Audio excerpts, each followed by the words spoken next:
Hello.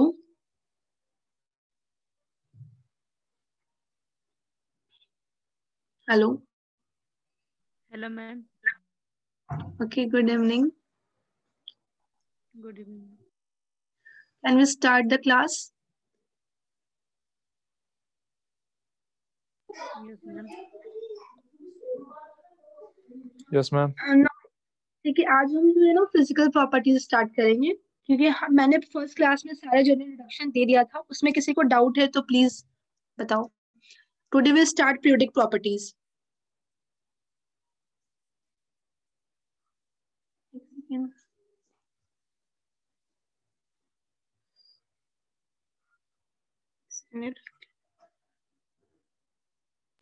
No ma'am, no doubt.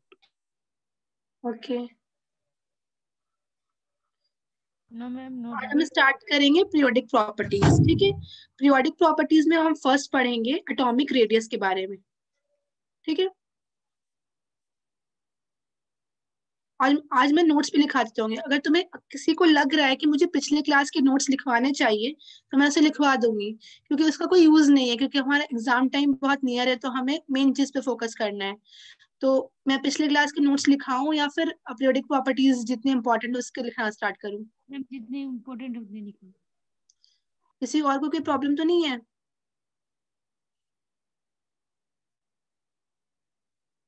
No ma'am. Today we start the periodic properties. ठीक है, first हम पढ़ेंगे atomic radius. Most important है atomic radius, इससे questions बहुत आते हैं। ठीक है, एक सेकेंड।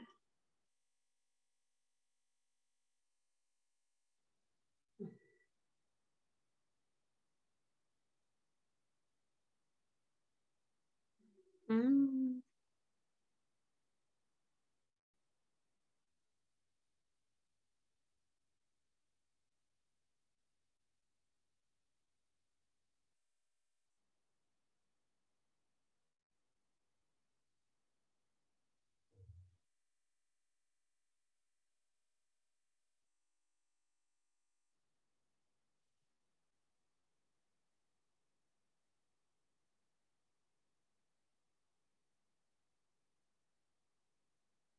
हेलो।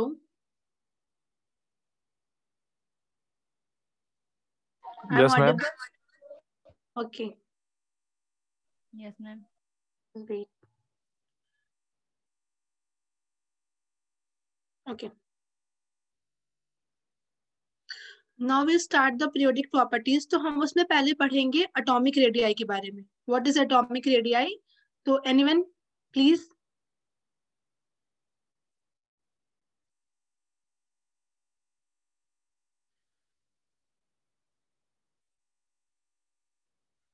कोई मुझे बताएगा what is atomic radius?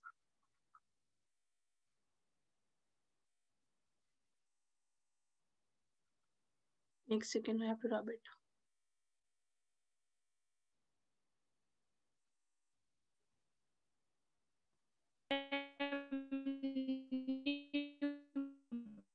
Voice is not clear.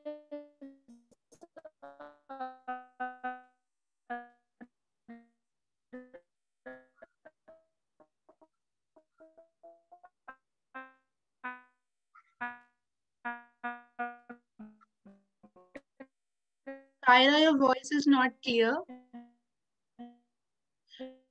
Let's start atomic radius. Electron के बीच के हमने क्लास 9 और 10 में पढ़ा था, क्लास 10 तक हमने पढ़ा था कि एटम होता है और एटम के बीच में न्यूक्लियस होता है। जो न्यूक्लियस से एटम के आउटर इलेक्ट्रॉन के बीच के डिस्टेंस को हम कहते हैं atomic radius, the distance between nucleus to the outer electron. ठीक है, पर तुमने एटॉमिक स्ट्रक्चर में ये बात पढ़ी है कि जो तुम्हारा इलेक्ट्रॉन्स होते हैं वो क्या होते हैं? वेव।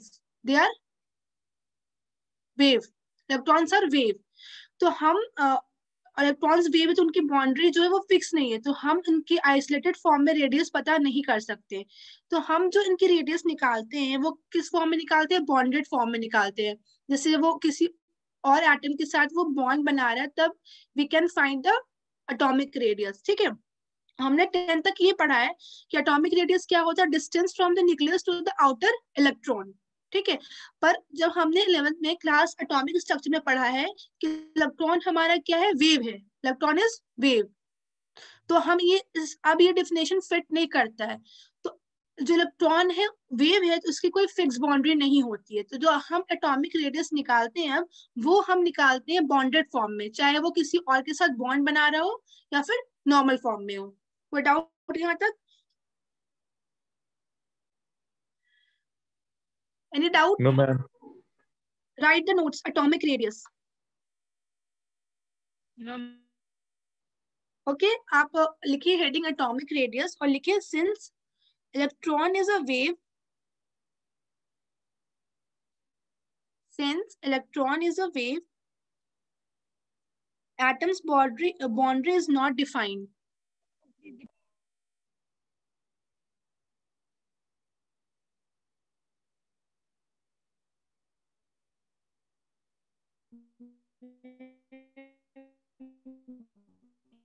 आयरा तुम्हारी वॉइस क्लियर नहीं आ रही है, वो ब्रेक कर रही है।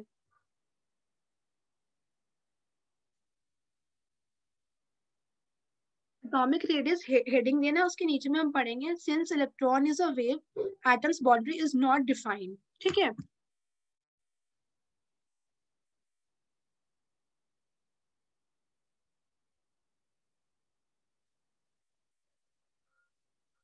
डन।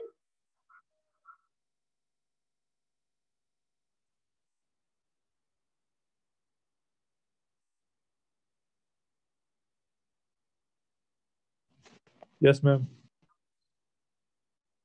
ओके ना, अब हम जो किसी का भी जो एटॉमिक रेडियस निकालते हैं वो बॉन्डेड फॉर्म में निकालते हैं। तो उसमें हम लोग पढ़ेंगे covalent radius, van der Waals radius, metallic radius और आयनिक रेडियस। तो वन बाय वन हम क्या करेंगे, डिफाइन करेंगे। तो पहले मैं जो लिख रही हूँ लिखो बॉन्डेड,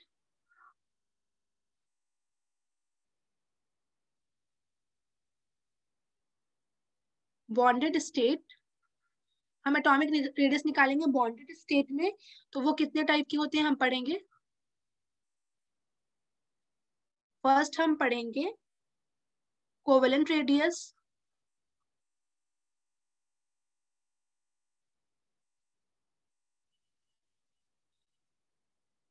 दूसरे हम पढ़ेंगे van der Waals radius. You have to note down it, note down भी करते जाना। वंडरवॉल रेडियस,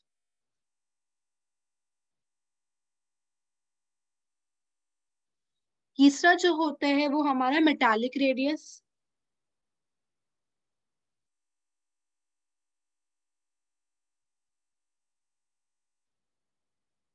और fourth one ionic radius.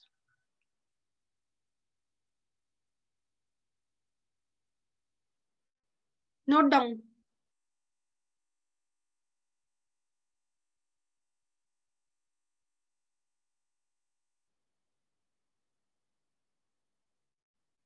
Done ma'am. Okay ठीक है, तो हम first we talk about the covalent radius. पहले हम लोग पढ़ेंगे एवरीवन हैज, सबने इसको लिख लिया है विभूति? Yes ma'am. तारिक, सबने लिख लिया इसको?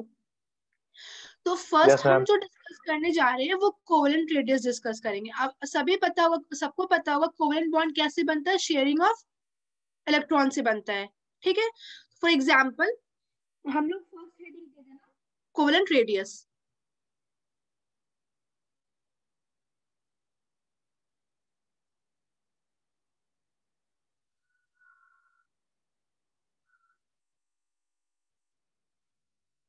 देखो यहाँ पे दो एटम है ए और बी, ठीक है, A and B are two atoms, और यहाँ पे इन दोनों के बीच में बन रहा है covalent bond. And we all know that covalent bond is form by sharing of electron. Electron की शेयरिंग से कोवेलेंट बॉन्ड बनता है। ठीक है, अभी हम इसमें कंसिडर कर रहे हैं, एक सेकेंड, हम यहाँ पे कंसिडर करेंगे जो तुम्हारे एटम दोनों सेम है, both atoms are same, that is A. ठीक है, तो यहाँ पे जब दोनों एटम सेम है तो दोनों की इलेक्ट्रोनेगेटिविटी क्या होगी, सेम होगी। तो हम इसके न्यूक्लियस से और इसके न्यूक्लियस का डिस्टेंस मेजर करते हैं, इसको हम लोग लिखते हैं डी ए ए, ठीक है, डिस्टेंस बिटवीन टू न्यूक्लियस। तो जो तुम्हारा covalent bond, radius of covalent bond होगा आर, जो होगा वो होगा डी ए का हाफ। क्लियर है? और ये जो डिस्टेंस देख रहे हो, ये दो डिस्टेंस जो इस न्यूक्लियस सिस्टम से हम लोग बॉन्ड लेंथ भी कहते हैं, इसे क्या कहते हैं हम? इसे हम बॉन्ड लेंथ भी कहते हैं। Bond length is the distance between to bond.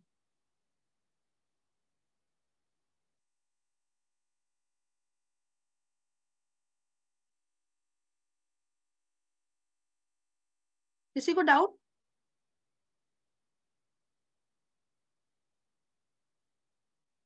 No, ma'am. Okay,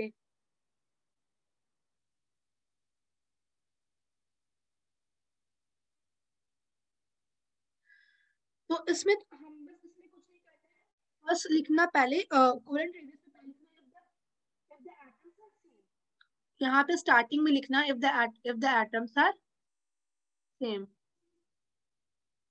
उसके बाद ये डायग्राम बनाना, फिर ये दिखा के लिख देना कोवेलेंट रेडियस का फॉर्मूला ये होता है।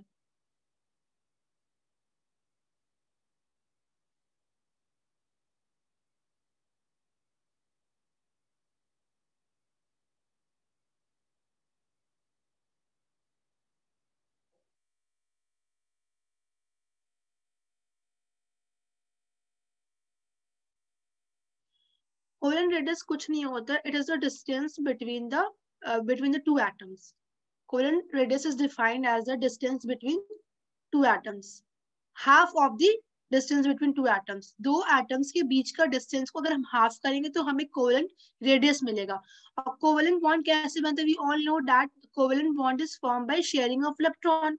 अब यहाँ पे मैंने दो एलिमेंट्स लिए, फॉर एग्जांपल हम H2 की बात करें, हाइड्रोजन है, तो हाइड्रोजन की में इलेक्ट्रोनेगेटिविटी दोनों की क्या है? सेम है, and they are same element. दोनों एटम्स क्या है तुम्हारे? सेम है। तो हम इसका कोवेलेंट रेडियस कैसे निकालेंगे? इसका कोवेलेंट रेडियस हम ऐसे निकालेंगे, दोनों एटम के बीच का डिस्टेंस, तो डिस्टेंस बिटवीन टू एटम्स को हाफ करेंगे तो हमें कोवेलेंट रेडियस मिलेगा। तो बस हमें इसमें फॉर्मूला से मतलब है, हमें ये समझना है कि कोवेलेंट रेडियस क्या होता है। डिस्टेंस बिटवीन टू एटम्स का हाफ करेंगे तो हमें कोवेलेंट रेडियस मिलेगा। क्लियर हुआ?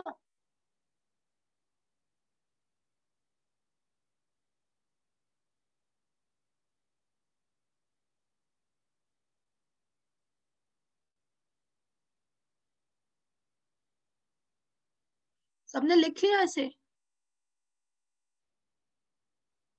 Yes, ma'am. अब हम बात करेंगे, मान लो उसकी इलेक्ट्रोनेगेटिविटी डिफरेंस हो, मतलब कि अगर हम दो एटम ले रहे, यहाँ पे जो एटम था दोनों सेम था, for example hydrogen. Now we talk about the atoms, जो एटम्स डिफरेंट एटम्स होंगे, जैसे HCl में भी कौन सा बॉन्ड बनता है? कोवेलेंट बॉन्ड बनता है ना? और ऊपर हेडिंग देना if atoms are not same.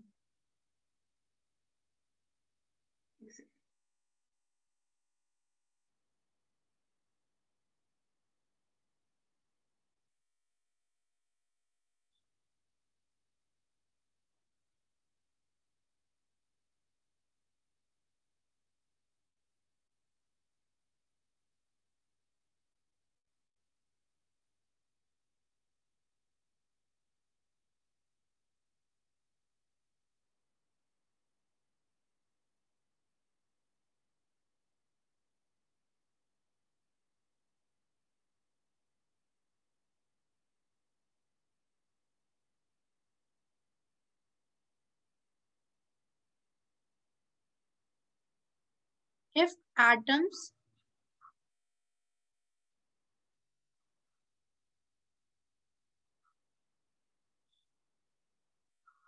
एक सेकेंड,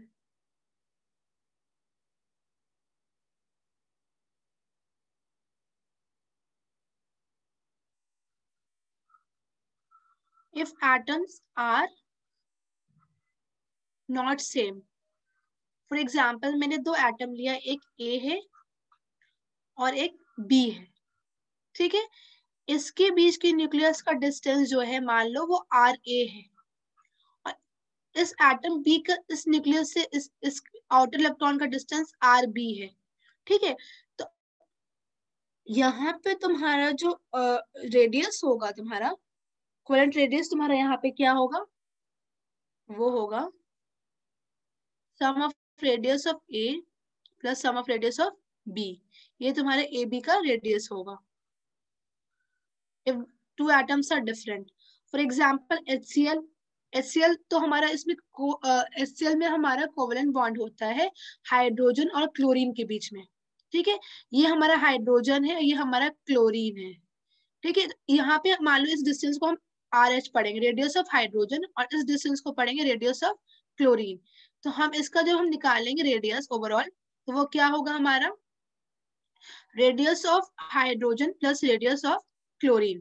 तो हमारे एग्जाम में क्वेश्चन ऐसे आता है कि तुम्हें हाइड्रोजन का रेडियस देगा और क्लोरीन का देगा, तो तुम्हें सम करके ओवरऑल इसका रेडियस निकालना है, एटॉमिक रेडियस निकालना है।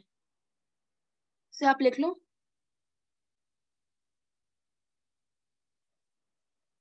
और इसमें जब हम दो एटम सेम ले रहे हैं, if two atoms are same, और हम यहाँ पे ले रहे हैं कि दोनों की इलेक्ट्रोनेगेटिविटी जो है, इलेक्ट्रोनेगेटिविटी वो सेम नहीं है, इलेक्ट्रोनेगेटिविटी सेम है।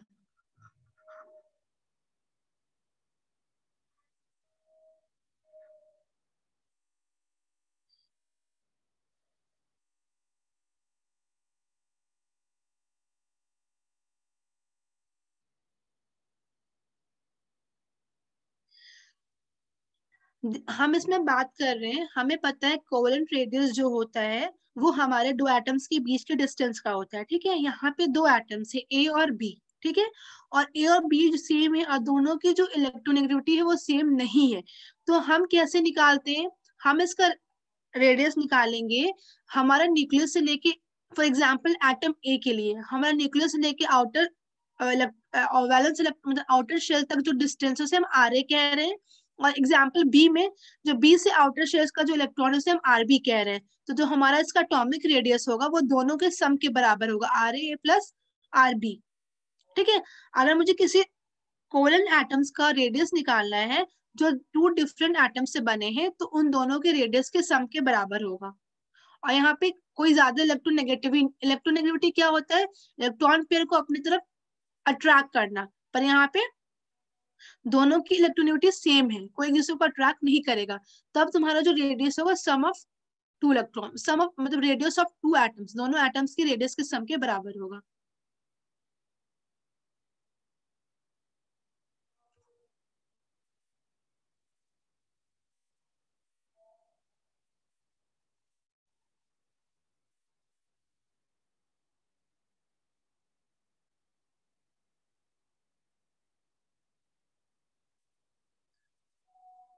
किसी को इसमें डाउट है? मैम ये दो एटम का सिमिलर एटम का ना कोवैलेंट बॉन्ड बनेगा या फिर डिफरेंट एटम का भी बनेगा? नहीं, ए और बी मैंने डिफाइन किया, A is a different atom और B is a different atom. For example HCl hydrogen जो है वो डिफरेंट एटम है, क्लोरीन भी क्या है तुम्हारा डिफरेंट एटम है। Yes, मैम, अब अगर समझ मैं गई।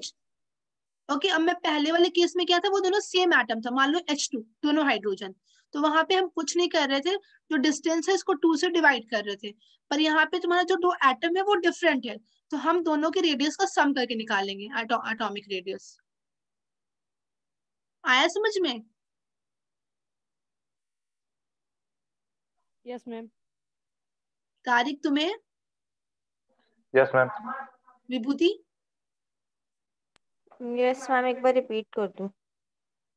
देखो, हम जो कोवेलेंट रेडियस की बात कर रहे हैं, यहाँ पे दो एटम्स है ए और बी, और दोनों की जो इलेक्ट्रोनेगेटिविटी है वो डिफरेंट, मतलब ज्यादा डिफरेंट नहीं, सेम है। तो हम इसमें कैसे निकालते हैं एटॉमिक रेडियस, हम कुछ नहीं करते, जो हमारा ए का डिस्टेंस है न्यूक्लियस का आउटर से जो डिस्टेंस है उसे हम आर ए माना है, और जो तुम्हारा बी जो है तुम्हारा बी एटम उसका जो रेडियस है उसके न्यूक्लियस से आउट उसको हम आर बी माना है। तो हमारा इस पूरे एटम का जो रेडियस होगा वो सम ऑफ टू रेडियस के बराबर होगा। क्लियर है? Okay ma'am. अब हम बात करें कि अगर अगर अब हम मान लेते हैं if electronegativity is not same,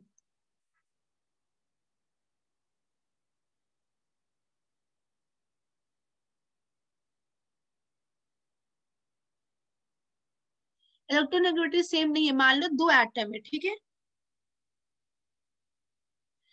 एक ए है और एक बी है, दोनों कोवेलेंट। हम मान ले रहे हैं कि तुम्हारा जो बी है वो ज्यादा इलेक्ट्रोनेगेटिव है ए से, ठीक है। इलेक्ट्रोनेगेटिव मतलब वो होता है कि जो तुम्हारा शेयर पेयर्ड इलेक्ट्रॉन है वो अपनी तरफ अट्रैक्ट करेगा, उसे अपनी तरफ खींच लेगा, ठीक है। तो हम मान लेते हैं बी जो है ज्यादा इलेक्ट्रोनेगेटिव है एज कम्पेयर टू ए, तब एटॉमिक रेडियस चेंज हो जाएगा। एटॉमिक रेडियस तुम्हारा जो होगा वो क्या हो जाएगा, हम तो डिस्टेंस लेते हैं यहाँ, ये डिस्टेंस हमारा, एक सेकेंड, ये यहाँ से यहाँ तक डिस्टेंस आर ए मानते हैं हम, और यहाँ से यहाँ का डिस्टेंस आर बी मानते हैं। जब तब हमारा जो एटॉमिक रेडियाई होगा ए बी का वो क्या हो जाएगा, पहला तो R A plus R B minus 0.9 chi A minus chi B. रुक जाओ मैं इसे थोड़ा सही से लिख दूं।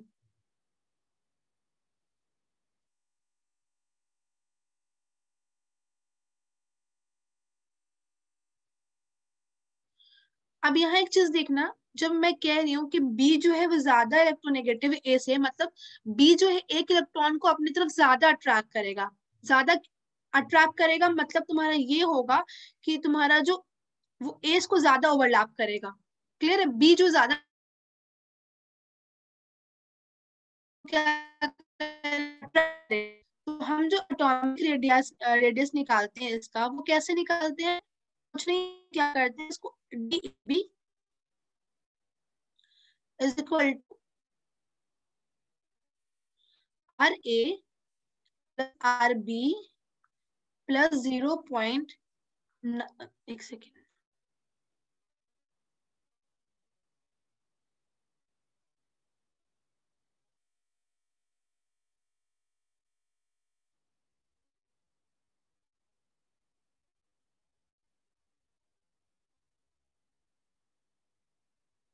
जीरो पॉइंट नाइन ब्रैकेट में chi A minus chi B, ये फॉर्मूला होता है पूरा।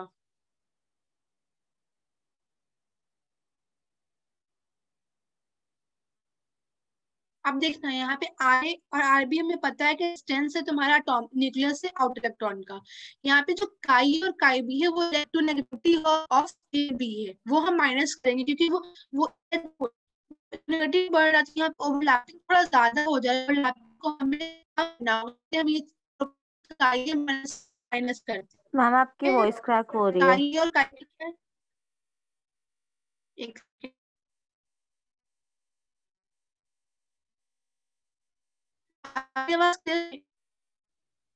No ma'am. No, ma'am. अभी भी क्रैक कर रही है। Yes, ma'am. ब्रेक कर रही है अभी भी। मैम अभी थोड़ा सा ठीक हुई, जस्ट अभी। ठीक है, तो यहाँ पे क्या होता है ना, ए और बी, जब बी ज्यादा इलेक्ट्रोनेगेटिव होता है तो बी क्या करता है ना, ए को अपनी तरफ ज्यादा अट्रैक्ट कर लेता है, तो ओवरलैपिंग ज्यादा हो जाती है। तो हम क्या करते हैं, हम जो रेडियस निकालना होता है वो R A plus R B तो होता है, जो एक्स्ट्रा ओवरलैपिंग हो रहा है उसे हम माइनस करते हैं, जो होता है 0.9 chi A minus chi B. और काई बी और काई बी का इलेक्ट्रोनेगेटिविटी ऑफ ए बी लिख लेना नीचे में, chi A and chi B is electronegativity of A and B, इसे नोट डाउन कर लो।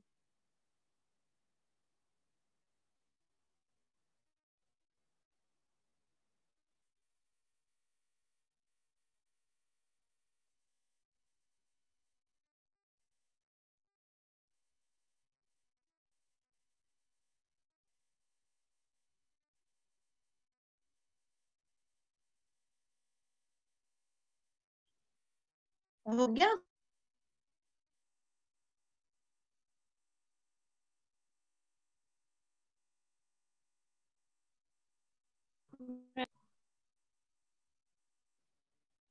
डन।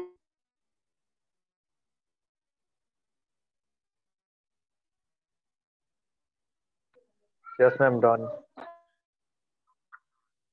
अब हम लोग करें स्टेज, ठीक है। अब देखो देखो वंडर वॉल जो रेडियस है, जो वंडर वॉल फोर्स है, वो वो एक तरह का अट्रैक्शन होता है। क्या होता है? दो मॉलिक्यूल्स या एटम्स के बीच में अट्रैक्शन होता है, उसी को हम कहते हैं वंडर वॉल फोर्स।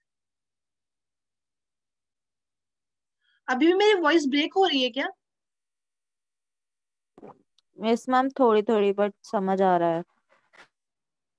ओके देखो, अब मैं नेक्स्ट जो पढ़ाने जा रही हूँ वंडर वॉल रेडियस है। तो वंडर वॉल रेडियस जो होता है, हम समझेंगे वंडर वॉल फोर्स क्या होता है। तो जो वंडर वॉल फोर्स में क्या होता है ना, उसमें कोई बॉन्ड नहीं बनता, बस जनरली अट्रैक्शन होता है। जो बॉन्ड का फॉर्मेशन नहीं होता, बस दो एटम्स के बीच में अट्रैक्शन होता है। और अट्रैक्शन होने के बाद जो डिस्टेंस हम देखते हैं उसी को हम कहते हैं वंडर वॉल रेडियस। ठीक है, यहाँ पे कोई बॉन्ड का फॉर्मेशन नहीं होता है। फॉर एग्जाम्पल मैं मान लू, दो एग्जाम्पल देखना है यहाँ पे। मान लो एक एटम ये है,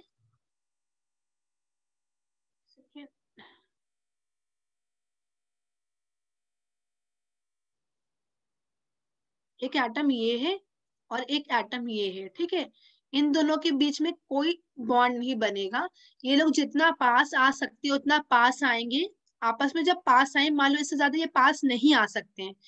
वंडर वॉल रेडियस में कोई बॉन्ड का फॉर्मेशन नहीं होता है, बस अट्रैक्शन होता है। दो एटम एक दूसरे के पास आते हैं, इतने पास आ गए, इससे ज्यादा ये पास नहीं आ सकते हैं। तब हम क्या करते हैं, इसके न्यूक्लियस से और इसके न्यूक्लियस का डिस्टेंस को मेजर करते हैं। क्लियर है? इसी को कहते हैं वंडर वॉल। इसके न्यूक्लियस को उसके न्यूक्लियस हम लोग क्या करते हैं, मेजर करते हैं। और फिर एग्जाम्पल, यहाँ से यहाँ का डिस्टेंस मान लेते हैं क्या है, मान लो हाँ, एटम नाम हम मान लेते हैं ये ए है, ये ए है। ठीक है, यहाँ से यहाँ के बीच का डिस्टेंस को मान लेते हैं डी ए। तुम्हारा जो वंडर वॉल रेडियस होगा वो क्या होगा, इनका हाफ होगा।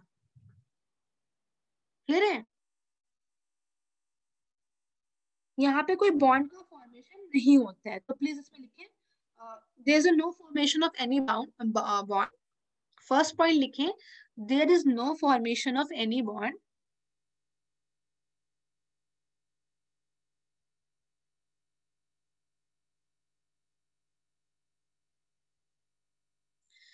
There is no formation of any bond. Second point लिखें, the intermolecular force between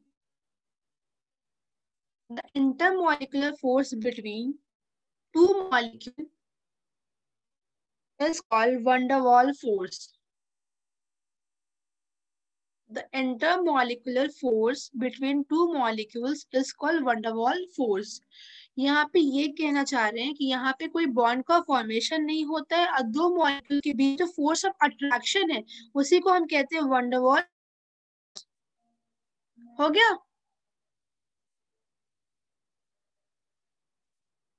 done?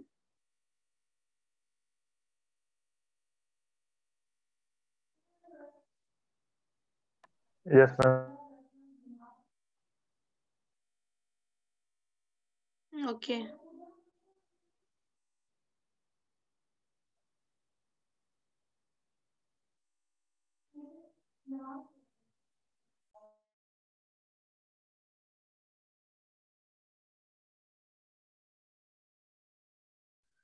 ठीक है, तो आप ये डायग्राम बना लो।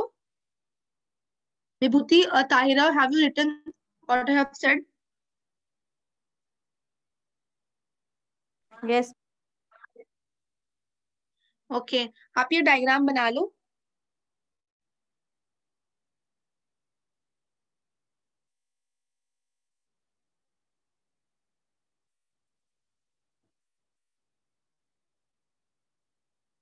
डन?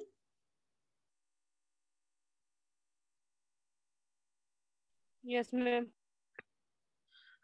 अब देखना, जो वंडर वॉल रेडियस होता है ये सब में नहीं होता है। वंडर वॉल रेडियस कौन दिखाता है? जितने भी नोबल गैस हैं, हमें पता है कि जो नोबल गैस होते हैं उनके ऑक्टेट पूरे होते हैं, वो एक्स्ट्रा बॉन्ड नहीं बना सकते हैं। फॉर एग्जाम्पल अगर हम बात करें helium, helium is a noble gas, all we know that.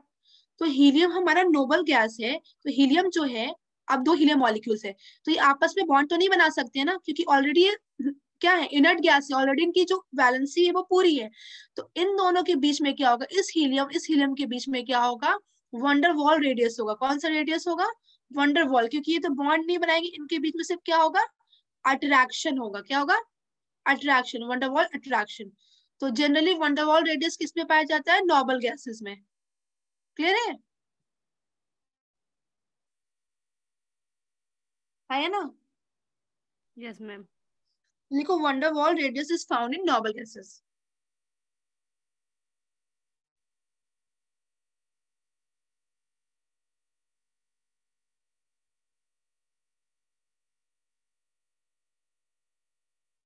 Done.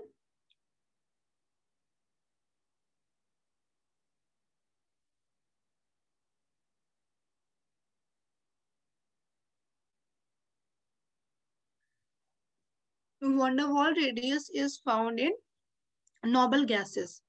अब हम बात करेंगे मेटालिक रेडियस की। We talk about the metallic radius. देखो मेटालिक रेडियस में क्या होता है, मेटल्स है, फॉर एग्जांपल हमारे जो मेटल्स है वो कॉपर के हैं, ठीक है। मैंने मेटल्स बनाया यहाँ पे, मैं इससे कॉपर की मैं मेटल्स बना रही हूँ, नॉर्मल देखना, एक सेकेंड।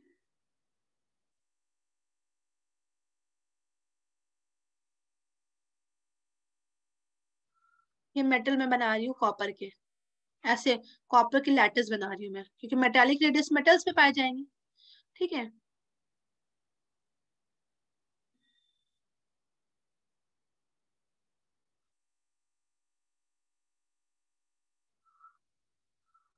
ठीक है, अब देखो मेटल्स में क्या होता है, लूजली बॉन्डेड इलेक्ट्रॉन्स होते हैं। क्या मेटल्स में क्या होते हैं, लूजली बॉन्डेड इलेक्ट्रॉन्स होते हैं, इलेक्ट्रॉन्स है।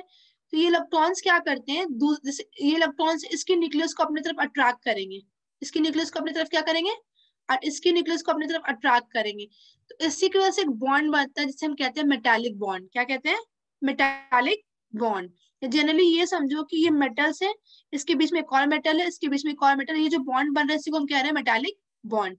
जस्ट नो ओवरलैपिंग, यहाँ पे कोई ओवरलैपिंग नहीं हो रहा, बस एक तरह का वो बस बॉन्ड बन रहा है अट्रैक्शन से, जिसे हम कहते हैं मेटालिक बॉन्ड।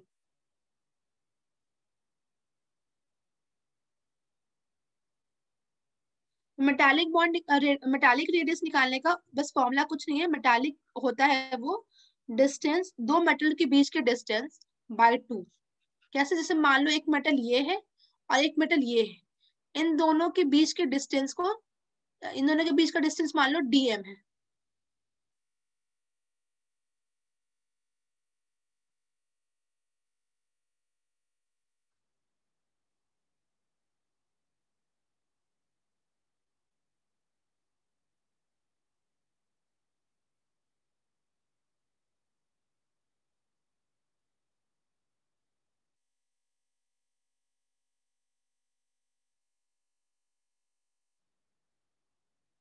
स्क्रीन विजिबल है?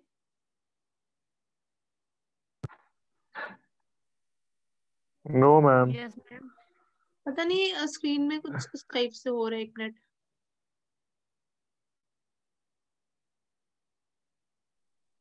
No ma'am visible. Ma'am screen visible नहीं है। हाँ पता नहीं स्क्रीन में कुछ प्रॉब्लम, आई थिंक, वेट।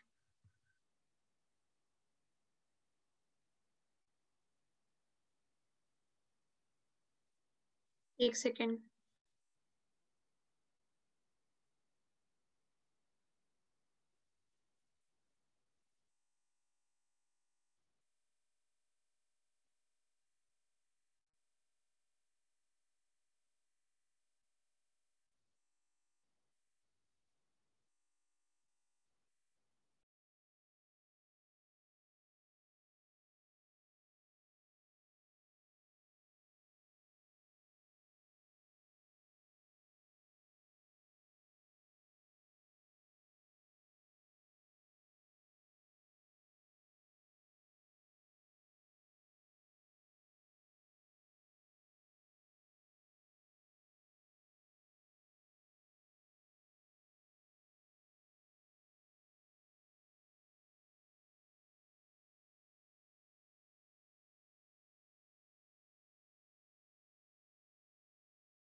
तो जो हम बात कर रहे थे वो एटॉमिक मेटालिक रेडियस की, तो मेटालिक रेडियस जो होता है वो दो मेटल्स के बीच के डिस्टेंस को हम मेटालिक रेडियस कहते हैं।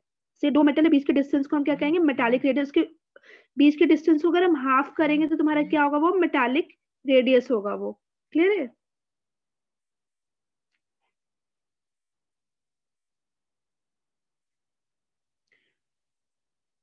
I am audible? Yes ma'am. Yes ma'am. Okay, तो नाउ वी तो अब हम पढ़े। अब तो मुझे बताओ, एक क्वेश्चन है कि मेटालिक रेडियस जो, हाँ, जो आयनिक रेडियस है वो आयन्स के बीच के डिस्टेंस को कहेंगे। जो आयनिक रेडियस है, जैसे कटायन, आयनिक रेडियस जो आयनिक बॉन्ड बनता है, आयनिक बॉन्ड किसके बीच में बनता है? कटायन और अनायन के बीच में बनता है, तो उसे हम आयनिक रेडियस कहेंगे। पर हमें आयनिक रेडियस उतना नहीं देखना है, हमें देखना है कटायनिक रेडियस। हमें हमें इन तीन रेडियस से मतलब है। तो अब बताना कि जो हमारा रेडियस है, wonder Waals radius, metallic radius and the last one covalent radius, तो इसमें सबसे बड़ा रेडियस किसका होगा? विच रेडियस इज ग्रेटर? अंडरवॉल का। Why wonder wall?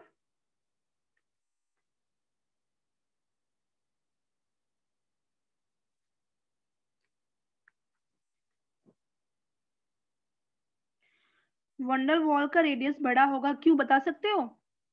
देखो, ये तुम्हारा रेडियस एक, ठीक है, ये हमारा मेटालिक रेडियस है, ये हमारा कोवेलेंट रेडियस है, और ये हमारा वंडर वॉल रेडियस है। तो यहाँ पे देखना, जो कोवेलेंट रेडियस है, मेटालिक रेडियस है, उस मेटालिक रेडियस में क्या हो रहा है हमारा? बस ये हमारा ये डिस्टेंस ज्यादा है, और ज्यादा हमारा रेडियस ज्यादा डिस्टेंस किस में आ रहा है? वंडर वॉल रेडियस में आ रहा है, क्योंकि यहाँ पे स्पेस ज्यादा है और कोवेलेंट बॉन्ड में ओवरलैपिंग है, रेडियस हमारी छोटी है। तो हम कह सकते हैं वंडर वॉल रेडियस जो है वो ग्रेटर देन होगा, फिर मेटालिक रेडियस होगा, फिर हमारा वो वाला रेडियस होगा। कौन सा रेडियस होगा? कोवेलेंट रेडियस होगा। क्लियर है?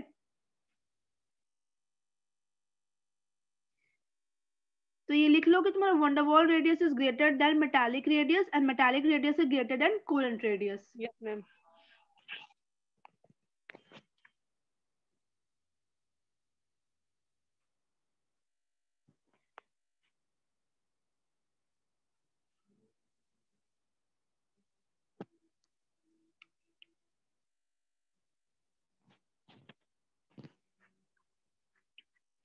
अब हम बात करेंगे एटॉमिक रेडियस के बारे में।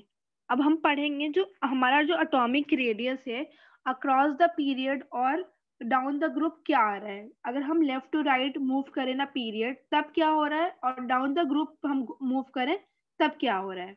ठीक है, तो हमें पता है जब हम लेफ्ट टू राइट मूव करते हैं तो क्या होता है? नंबर ऑफ शेल तो सेम रहते हैं, और न्यूक्लियर चार्ज क्या होता है? इंक्रीज होता है, असली साइज हमारा क्या होता है?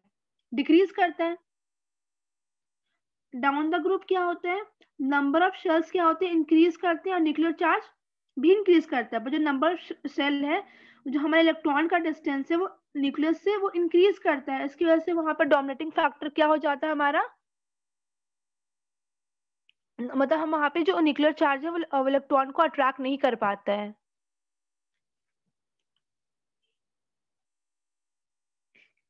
आया समझ में? तो आप लिखो heading the variation of atomic radius along the period.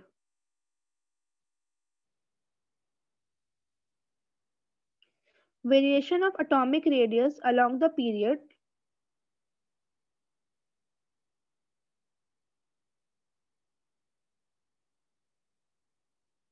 Done.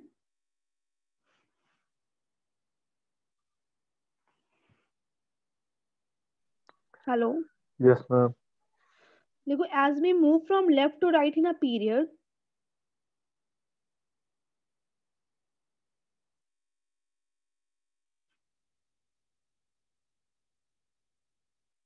number of proton increases, so nuclear charge also increases.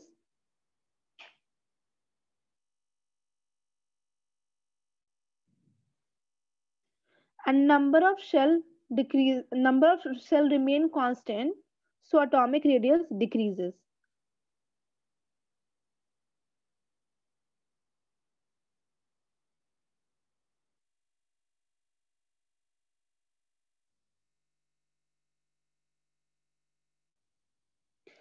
And down अब हम बात करेंगे down the group as we move from top to bottom number of shell increases and effective nuclear charge also increases, but atomic radius remain constant. Atomic radius decreases.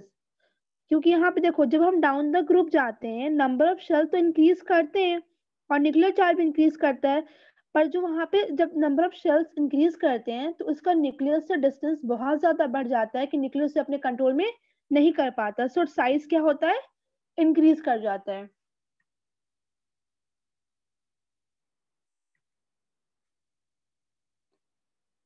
Clear हुआ?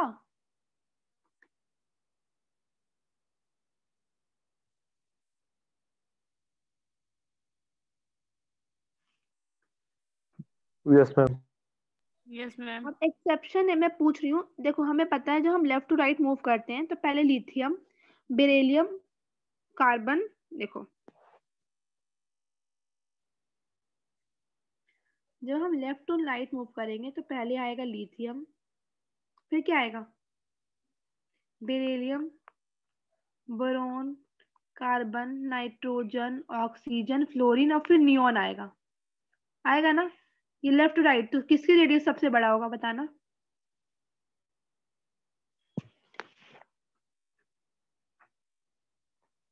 किसका radius सबसे बड़ा होगा?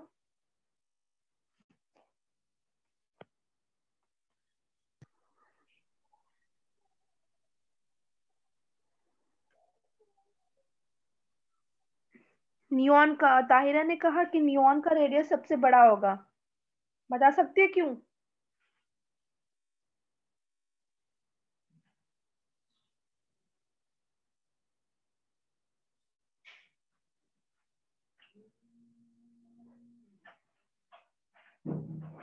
May I know the reason? Anyone else?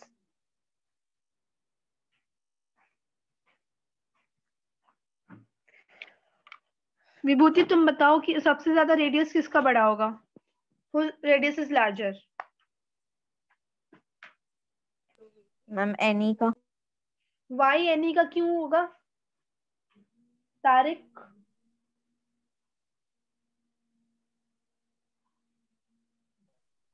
Ma'am क्योंकि left to right जा रहे हैं इसीलिए। राइट जा रहा है तो लेफ्ट टू राइट तो हमें पता डिक्रीज करता है।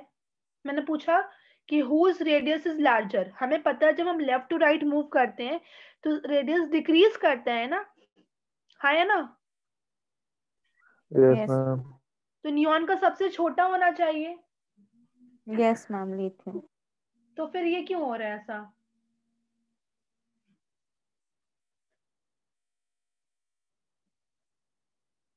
नियॉन का, ताहिरा ने कहा नियॉन का बड़ा होगा तो रीजन तो होगा ना, क्या वाई?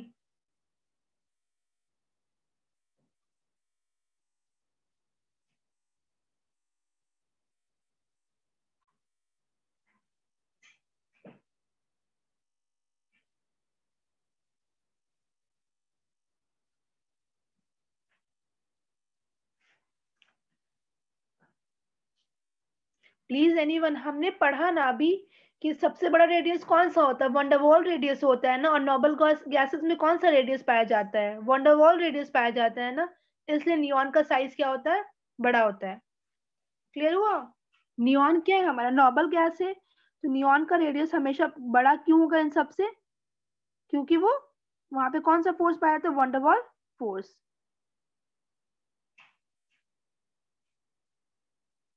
क्लियर है?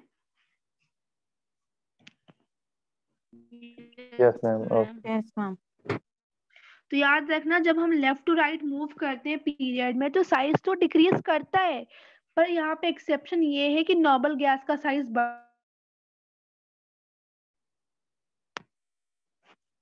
क्योंकि नॉर्मल गैस में कौन सा रेडियस होता है, वंडरवॉल रेडियस होता है, और हमने देखा जो वंडरवॉल रेडियस होता है वो बड़ा होता है। ठीक है, फॉर एग्जांपल मैं तुमसे बात कर लूं हाइड्रोजन और हीलियम, हम अगर हम हाइड्रोजन से हीलियम जाएं तो किसका रेडियस बड़ा होगा? Helium. Why helium? Due to van der Waals force. तो लिख दो हीलियम का रेडियस बड़ा होगा हाइड्रोजन से। क्लियर है? रीजन लिखना। हमने एक्सपेक्टेड ये किया होगा कि हाइड्रोजन का बड़ा होगा हीलियम से, पर रियलिटी में क्या हीलियम का ज्यादा है। लिखो नीचे में, helium radius is taken out from the van der Waals radius. जो हीलियम का रेडियस है वो कौन सा रेडियस है, वैन डर वाल और हाइड्रोजन का कोवेलेंट रेडियस है। तो लिखो helium radius is taken out from the van der Waals radius and hydrogen radius is taken out from the covalent radius.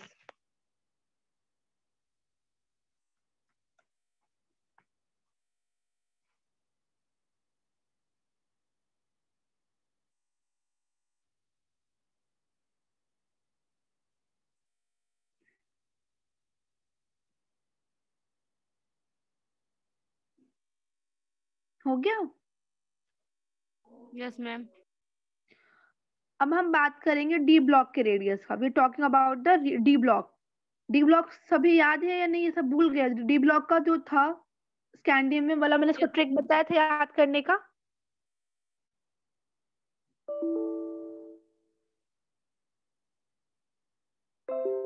क्या ट्रिक था याद करने का? मैम दो याद है, साइंस टीचर वेरी मांगे पेयर कॉपी निकले जिंक कॉपर। हाँ, तो अब हम उस ग्रुप में बात करेंगे कि उसका डी ब्लॉक में रेडियस कैसे होता है, तो हम उसकी बात करने जा रहे हैं। एक मिनट देखो,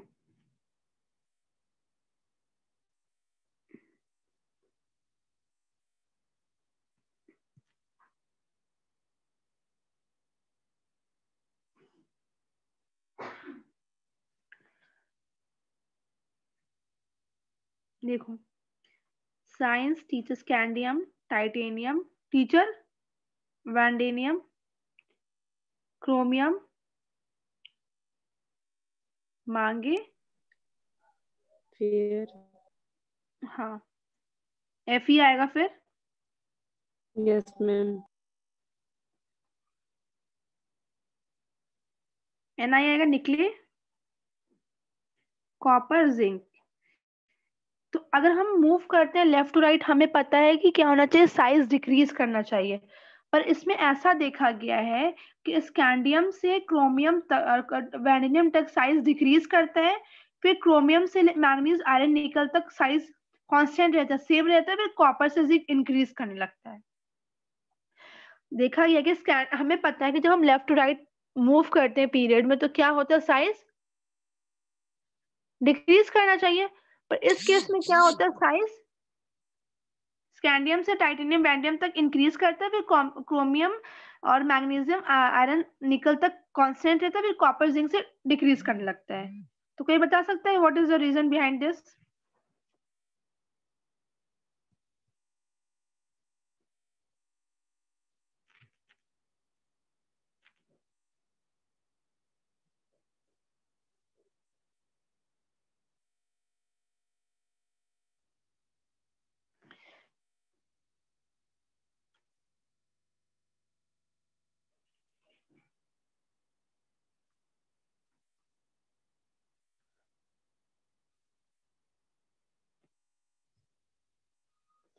कोई आइडिया है क्यों ऐसा डी ब्लॉक के एलिमेंट्स में ऐसा क्यों होता है?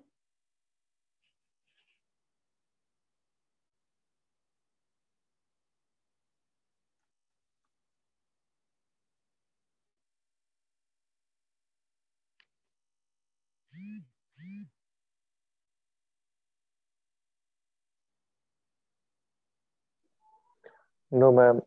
No ma'am. कोई आइडिया नहीं है। देखो मैं बता रही हूँ, देखो मैं मैम बता रही आपकी हूँ। साउंड एको हो रही है। एक सेकेंड, आप सही है? Yes ma'am. एक मिनट,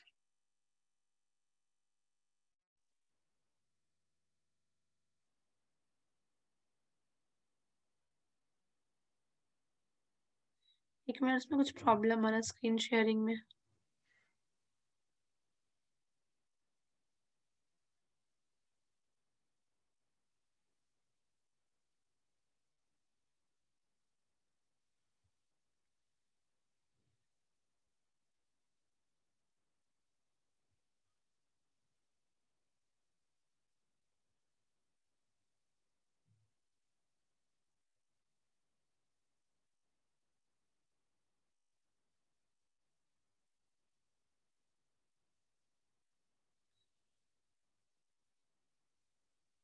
हाँ अब देखना, देखो मैं बता रही हूँ इसमें ऐसा क्यों होता है।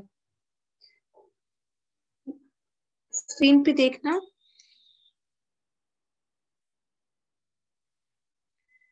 पहले आता है स्कैंडियम, साइंस टीचर टाइटेनियम, फिर क्या आता है वैंडेनियम, फिर क्रोमियम,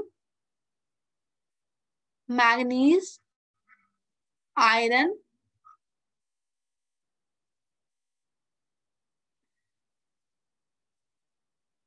ठीक है। आयरन के बाद क्या आता है कोबाल्ट, निकल, कॉपर, जिंक, ठीक है। तो देखा गया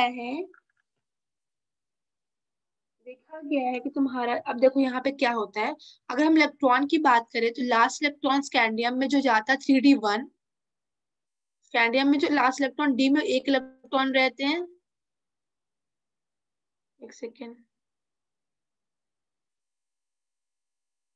एक इलेक्ट्रॉन रहते हैं, यहाँ पे 3d2 दो इलेक्ट्रॉन्स रहते हैं इसमें, इसमें मतलब सब 3D रहेगा। अब मैं सिर्फ इलेक्ट्रॉन्स लिख रही हूँ कि किसमें कितने इलेक्ट्रॉन्स रहते हैं, सारे में जो इलेक्ट्रॉन्स है वो डी में जाते हैं, ठीक है। पर स्कैंडियम में तुम्हारे इलेक्ट्रॉन डी इलेक्ट्रॉन्स एक ही रहते हैं, एक, यहाँ एक सेकेंड, एक इलेक्ट्रॉन्स रहते हैं बस। टाइटेनियम में दो रहेंगे, इसमें तीन रहेंगे, इसमें चार, इसमें पांच, इसमें छह, एक सेकेंड, यहाँ पे क्रोमियम में भी पांच रहता है, हमने एक्सेप्शन पढ़ा होगा तुमने, एक्सेप्शन तुमने पढ़ा होगा, क्रोमियम में क्या होते हैं पांच इलेक्ट्रॉन्स होते हैं।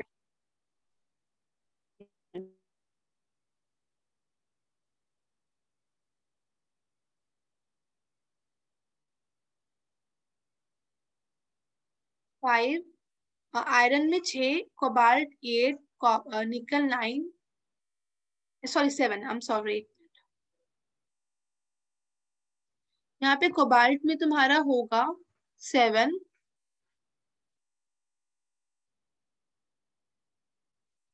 निकल में एट, कॉपर नाइन और जिंक 10, ठीक है। तो हमें पता है क्या, कॉपर तुमने एटॉमिक स्ट्रक्चर में एक्सेप्शन नहीं पढ़ा है, दिस एक्सेप्शन इन कि कॉपर और क्रोमियम में एक्सेप्शन है।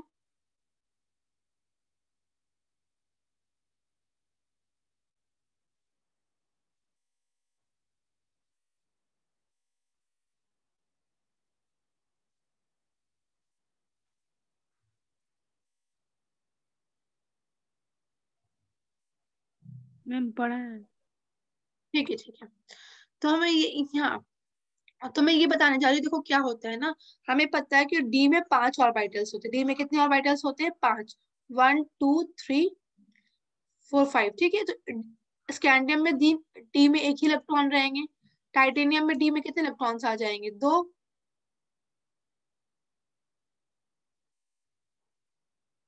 टाइटेनियम में कितने आ जाएंगे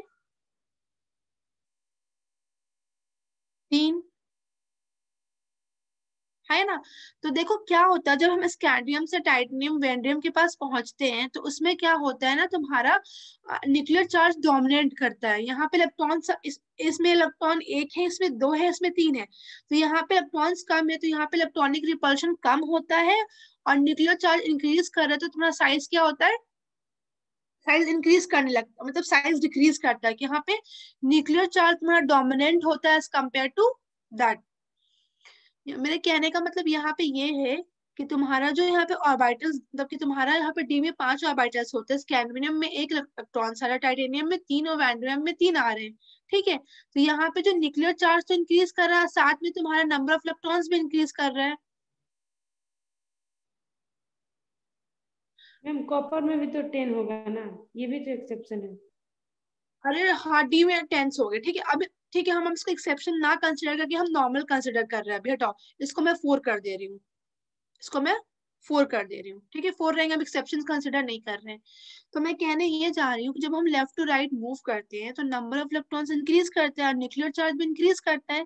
तो देखो स्कैंडियम में 1 इलेक्ट्रॉन मैंने डाला, टाइटेनियम में 2 डाला, वैंडियम में 3 डाला। तो क्या होता है ना, क्रोमियम तक जब हम पहुंचते हैं तो हमारा नंबर ऑफ इलेक्ट्रॉन इंक्रीज करता है और तो हमारा न्यूक्लियर चार्ज भी इंक्रीज कर रहा है। पर क्रोमियम तक क्या होता है ना, कि जो तुम्हारा न्यूक्लियर चार्ज डोमिनेंट होता है ऊपर टू इलेक्ट्रॉन इलेक्ट्रॉन रिपल्शन, तो यहाँ पे साइज डिक्रीज करता है। पर जैसे हम मैग्नीशियम के पास पहुंचते हैं तब तो डी में 5 इलेक्ट्रॉन्स फिल करते हैं हम, तो यहाँ पे रिपल्शन क्या होगा, 5 इलेक्ट्रॉन्स डालेंगे तो रिपल्शन इंक्रीज करेगा और हमारा जो इफेक्टिव न्यूक्लियर चार्ज है वो भी इंक्रीज करेगा। तो दोनों का जो फोर्स होता है वो इक्वल होता है, तो इससे ना साइज इंक्रीज करता है ना डिक्रीज करता है, साइज क्या होता है, रिमेन सेम, साइज तुम्हारा सेम रहेगा, ना इंक्रीज करेगा ना डिक्रीज करेगा। क्लियर है। पर जैसे हम निकल कॉपर जिंक में पहुंचते हैं, यहाँ पे नंबर ऑफ इलेक्ट्रॉन्स देखो कितने हो गए, 8 9 10, तो यहाँ पे इलेक्ट्रॉन बहुत ज्यादा हो गए हैं, इसलिए तुम्हारा क्या होगा, रिपल्शन यहाँ पे डोमिनेट करेगा। क्या डोमिनेट करेगा, रिपल्शन। तो यहाँ पे साइज इंक्रीज करेंगे। क्लियर हो गया। मैं फिर से एक बार एक्सप्लेन कर रहे हैं, जब हम लोग स्कैंडियम से जिंक की तरफ मूव करते हैं तो साइज डिक्रीज करना चाहिए, पर साइज डिक्रीज नहीं करता है। क्यों नहीं साइज डिक्रीज करता है, क्योंकि यहाँ पे ये होता है कि स्कैंडियम से टाइटेनियम हम क्रोमियम तक पहुंचे तो हमारा इफेक्टिव न्यूक्लियर चार्ज भी इंक्रीज करता है और नंबर ऑफ इलेक्ट्रॉन भी इंक्रीज करता है। पर जो इलेक्ट्रॉन इलेक्ट्रॉन में रिपल्शन होता है वो कम होता है, इसलिए इफेक्टिव न्यूक्लियर चार्ज डोमिनेट कर जाता है, साइज क्या होता है, डिक्रीज कर जाता है। पर हम जब क्रोमियम से मैग्नीज से आगे जाते हैं, जो रिपल्शन होता है और आपका जो अट्रैक्शन है, दोनों क्या होता है, इक्वल होता है, ना वो बढ़ पाता ना ये कम हो पाता है। तो क्या होता है, आपका साइज सेम रहता है। पर जब हम निकल कॉपर जिंक के पास पहुंचते हैं तो क्या होता है, वहां पे रिपल्शन बहुत ज्यादा होता है, जो न्यूक्लियर चार्ज पे डोमिनेंट होता है, तो इसकी वजह से साइज क्या होता है, डिक्रीज कर जाता है, सॉरी साइज इंक्रीज कर जाता है रिपल्शन की वजह से। क्लियर।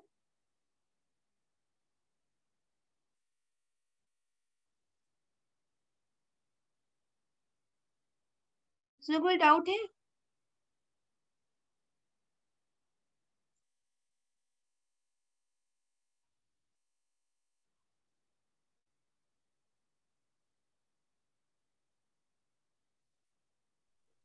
No ma'am. ठीक है, तो यहाँ पे ये होता है। फिर तुमने एक पढ़ा होगा shielding effect. Yes ma'am. Shielding effect क्या होता है, कोई बता सकते हो, व्हाट इज शील्डिंग इफेक्ट।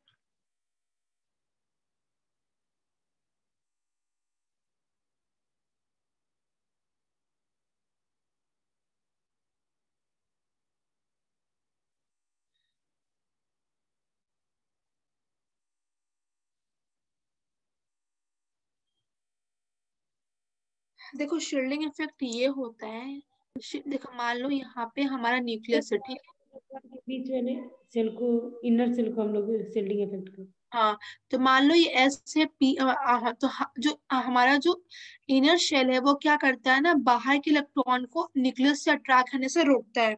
बाहर की जो शेल है उसको न्यूक्लियस से अट्रैक्ट करने से क्या करता है, रोकता है, वो शील्ड का काम करता है, कि मतलब बाहर के इलेक्ट्रॉन पे फोर्स लगने से क्या करता है, उसे रोकता है। तो शील्डिंग इफेक्ट का वो काम करता है। तो सबसे अच्छा शील्डिंग इफेक्ट एस दिखाता है, फिर सबसे अच्छा एस दिखाएगा, उससे कम दिखाएगा पी, और सबसे कम दिखाएगा डी, और ना पुअर शील्डिंग इफेक्ट एफ दिखाएगा, एफ। ठीक है। तो शील्डिंग इफेक्ट कुछ नहीं करता, वो बाहर वाले इलेक्ट्रॉन को अपने तरफ अट्रैक्ट करने से रोकता है, मतलब बचाता है एक तरह से।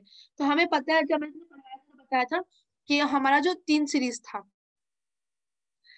एक तो स्कैंडियम था, उसके नीचे क्या था, मैंने जो याद किया, यारी जरा निभाना, और नीचे में ले आए। तो देखा गया है कि जब हम डाउन द ग्रुप जाते हैं तो हमें पता है कि साइज क्या होना चाहिए, इंक्रीज करना चाहिए। पर देखा गया है कि ये वाले में ठीक होता है, लैंथेनियम का साइज ज्यादा, फिर इबिटेरियम का साइज, फिर फिर स्कैंडियम का साइज सबसे छोटा। क्लियर है। पर अगर हम सेकेंड ग्रुप में देखेंगे, उसके बाद वाले ग्रुप में देखेंगे, तो क्या होगा, हम बाद वाले ग्रुप में देखेंगे टाइटेनियम, जर्कोनियम, हॉफनियम। तो हम देखेंगे कि जो जर्कोनियम है और हॉफनियम उसका साइज जो है ना इक्वलेंट है, मतलब वो हमारा ट्रेंड फॉलो नहीं कर रहा, सबसे छोटा है टाइटेनियम का है। क्लियर है? ये ऐसा क्यों होता है, हमने पढ़ा है कि हमारा लैंथनम जो होता है वो लैंथनम का जो एटॉमिक नंबर 57 होता है, उसके बाद 57 से 71 तक सब ए ब्लॉक्स में आ जाते हैं। सब किस में आते हैं? ए ब्लॉक में। और ए ब्लॉक में क्या होता है, तुम्हारा जो लास्ट इलेक्ट्रॉन है वो एफ ऑर्बिटल्स में एंटर करते हैं। इसकी वजह से तुम्हारा क्या होता है, एफ जो है वो पुअर शील्डिंग इफेक्ट दिखाता है, इसकी वजह से इलेक्ट्रॉन जो है वो अट्रैक्ट नहीं हो पाते हैं इससे। और साइज क्या होता है, मतलब इलेक्ट्रॉन पुअर शील्डिंग इफेक्ट की वजह से क्या होता है, जो आउटर इलेक्ट्रॉन है वो न्यूक्लियस की तरफ अट्रैक्ट हो जाते हैं, इससे साइज क्या होता है, डिक्रीज कर जाता है। क्लियर हुआ ये बात?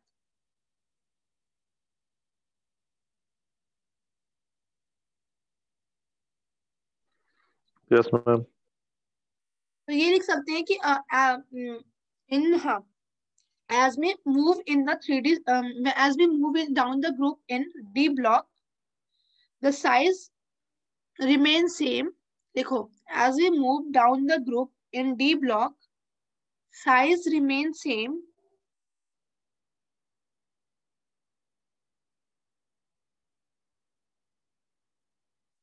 due to poor shielding effect shown by F orbital।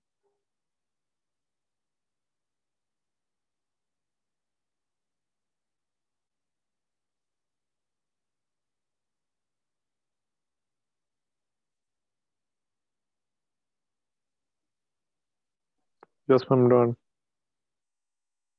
कोई दिक्कत नहीं है। अब हम बात करेंगे तो आयनिक रेडियस हमें पता है, जो आयंस के बीच में रेडियस होता है। मैंने नेक्स्ट क्लास में आइसोइलेक्ट्रॉनिक स्पेसीज पहले क्लास से बताया था, लिख लो। Isoelectronic species are those species heading in the isoelectronic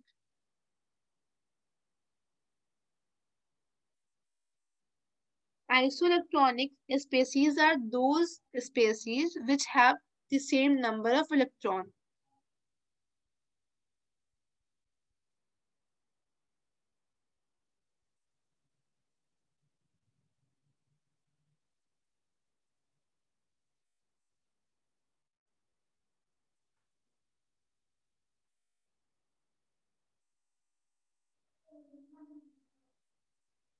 done?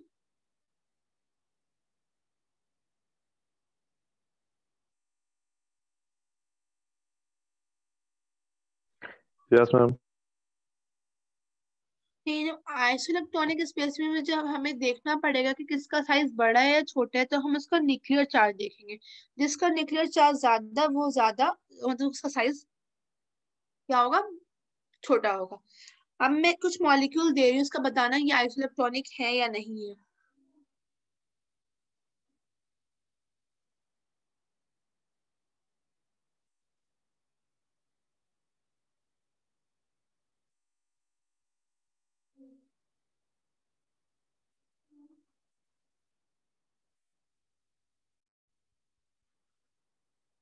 मैं नीचे लिख रही हूँ, ये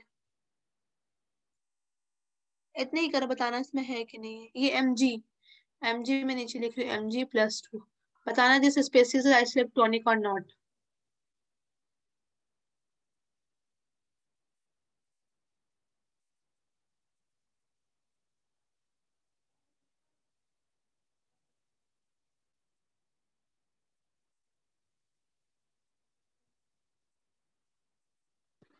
यस मैम है। ठीक है। अगर तुम्हें मैं पूछूं Na और Mg2+ में किसका साइज बड़ा छोटा होगा?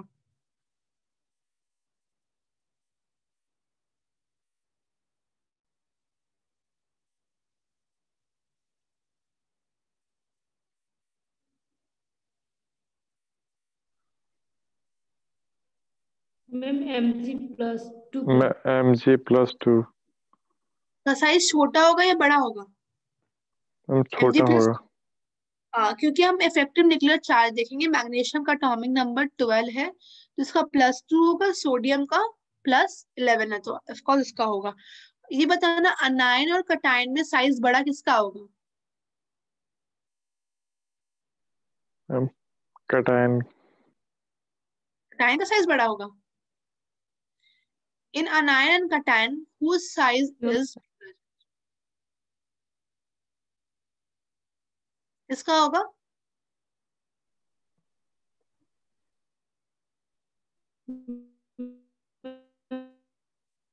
आयरा, तुम्हारा वॉइस ब्रेक कर रहा है।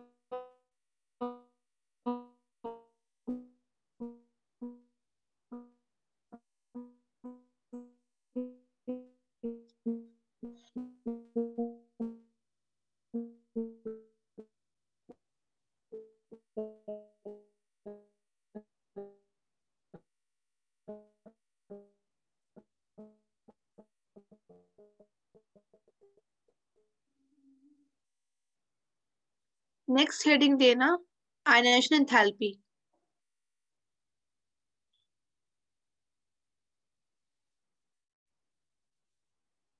देखो मैं नॉर्मल इंट्रोडक्शन दे रही हूँ। आयनाइजेशन एंथैल्पी क्या होता है,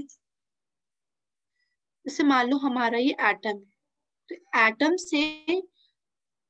से एक इलेक्ट्रॉन निकालने के लिए जितनी एनर्जी देनी पड़ती है उसे हम कहते हैं ionisation enthalpy. Amount of energy required to remove an electron, किसी भी एटम से उसके वैलेंस इलेक्ट्रॉन को निकालने के लिए जितनी एनर्जी देनी पड़ती है उसे कहते हैं आयनाइजेशन एंथैल्पी। क्लियर है? अमाउंट, तो उसका डेफिनेशन लिख लो क्या होता है। देखो, it is the amount of energy, it is the amount of energy required to remove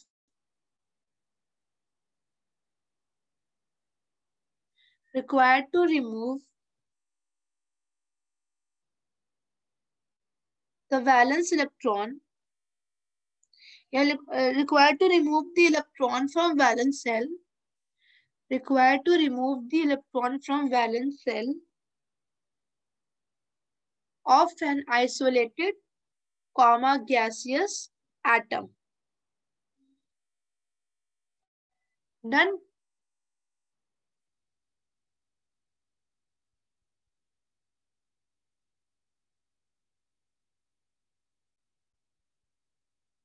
लिख लिया आपने?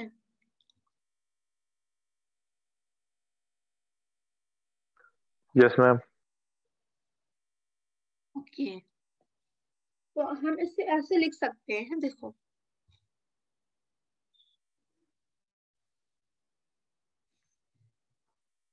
मान लो यहाँ पे इलेक्ट्रॉन हमारा m है, ठीक है, इसमें हमने एनर्जी दिया तो ये एक इलेक्ट्रॉन निकला तो इसमें पॉजिटिव चार्ज आया, साथ में एक इलेक्ट्रॉन रिमूव हो गया, ठीक है। और जो एनर्जी हमने दिया, सप्लाई किया, उसी को इसको डेल्टा एस से दिखाते हैं, कहते हैं आयनाइजेशन एंथैल्पी।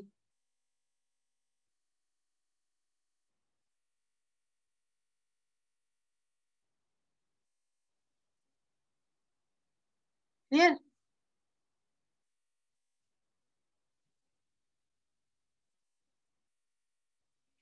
किसी को डाउट इस पे? आयनाइजेशन एंथैल्पी कुछ भी नहीं होता है, हमें जितनी एनर्जी की जरूरत होती है एक इलेक्ट्रॉन को निकालने के लिए वैलेंस सेल से, उसी को कहते हैं ionisation enthalpy.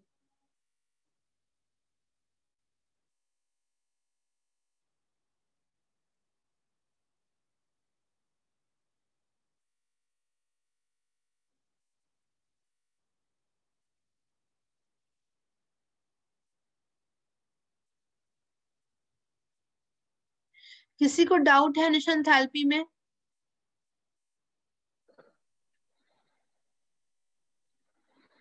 No ma'am. Tahira?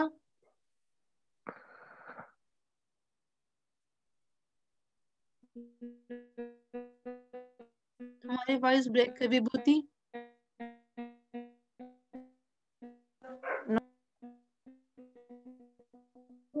Ionization enthalpy कुछ भी नहीं होता है, हमें एक इलेक्ट्रॉन को निकालने के लिए जितनी एनर्जी देनी पड़ती है उसे कहते हैं आयनाइजेशन एंथैल्पी।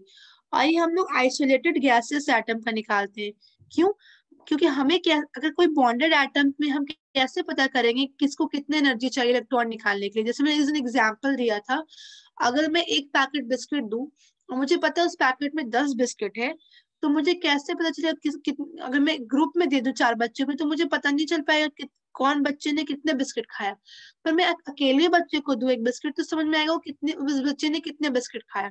इसलिए हमेशा जो आयनिक एंथैल्पी हम निकालते हैं वो आइसोलेटेड गैसेस एटम में निकालते हैं, मतलब उसमें ना कोई चार्ज हो ना कुछ हो, आइसोलेटेड, किसी से वो बॉन्डेड ना हो, इसकी हम निकालते हैं। अब हम देखेंगे कि आयनिक एंथैल्पी किस किस चीजों पर डिपेंड करता है। आयनिक एंथैल्पी हमारा डिपेंड करता है साइज पे, न्यूक्लियर चार्ज पे। तो हमें पता है कि जितना ज्यादा साइज छोटा रहेगा उतना ज्यादा हमें एनर्जी देना पड़ेगा इलेक्ट्रॉन निकालने के लिए, क्योंकि वो इलेक्ट्रॉन क्या कहाँ रहेगा, न्यूक्लियस के करीब रहेगा, है ना। इसमें कोई डाउट? तो नेक्स्ट क्लास में हम डिस्कस करेंगे factors on which ionic enthalpy depend. वो फैक्टर्स के बारे में पढ़ेंगे जिसपे आयनिक एंथैल्पी डिपेंड करता है, उसके बारे में हम नेक्स्ट क्लास में पढ़ेंगे।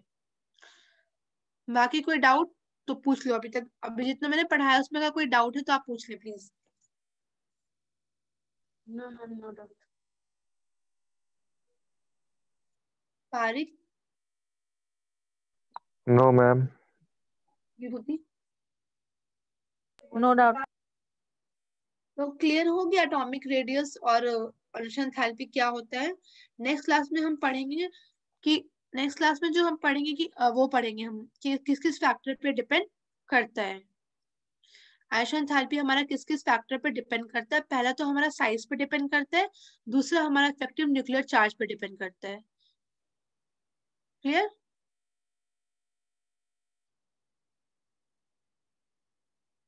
तो आज का क्लास यहीं पे वो ओवर करते हैं, फिर नेक्स्ट क्लास में हम लोग मिलेंगे तो आगे हम फैक्टर्स पढ़ेंगे, उसके हम इलेक्ट्रॉन गेन एंथैल्पी पढ़ेंगे, फिर इस पे कुछ क्वेश्चंस करेंगे।